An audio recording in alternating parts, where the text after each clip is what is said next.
It's that time of year again where sports tryouts, music auditions, all the signups and registrations start for next year. And somehow a simple yes or no turns into, do I have enough time for this? Is this too much?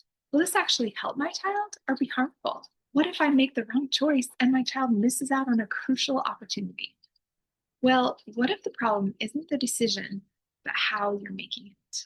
If you've ever been here, this video will give you a simple way to get clear and move forward without second guessing. Hi, my name's Krista, and welcome to Moms Simply Thriving, a channel focused on helping busy moms thrive daily with greater ease and less effort. Recently, a client asked me, how do I know if I should say yes or no to this opportunity that my child is asking for? How do I know I won't neglect my other children? How do I know I can fit this in my schedule? Well, instead of asking, is this right or wrong? Should I say yes or no? The better question to ask yourself is this: what voice am I making this decision from? Because here's what I know: you already have the answer inside you. We just need to learn how to recognize it. So there are two voices you'll hear inside. The voice of wisdom and truth will speak through the language of love and trust, but the voice of distortion will speak through the language of fear. So, what voice are you listening to? Let me help you decide.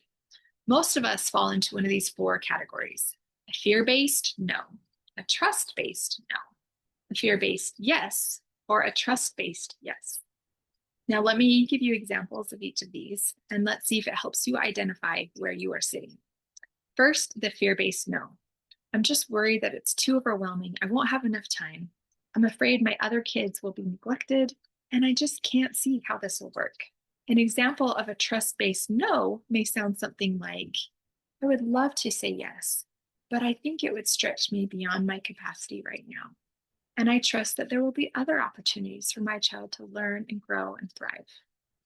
Let's do an example of a fear-based yes.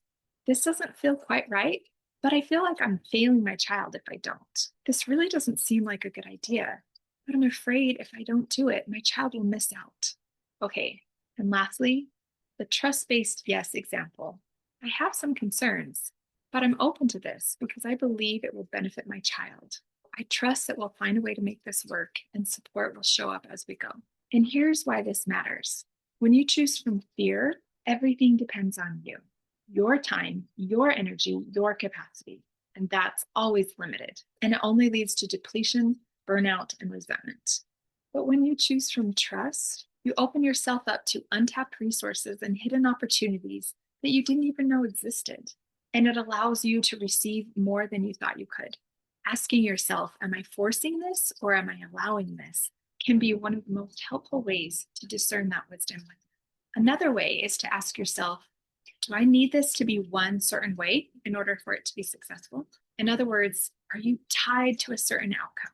If he doesn't start now, there's no way he'll make the high school team. Or if we start this, there's no way I'll be able to give my other children the time and attention they deserve. Both perspectives are limited and close us off from support and possibility. Or you can choose from trust. I'm willing to give this a shot, and I trust that I'll still be able to homeschool my children, even though it may look a little different. Or I don't need my child to do this now. He can still improve his skills, and it doesn't mean that he won't get his college scholarship. There are always multiple ways to get our desired outcome. And if we open up to them, we invite that potential to be part of our lives. So now let's talk about desire.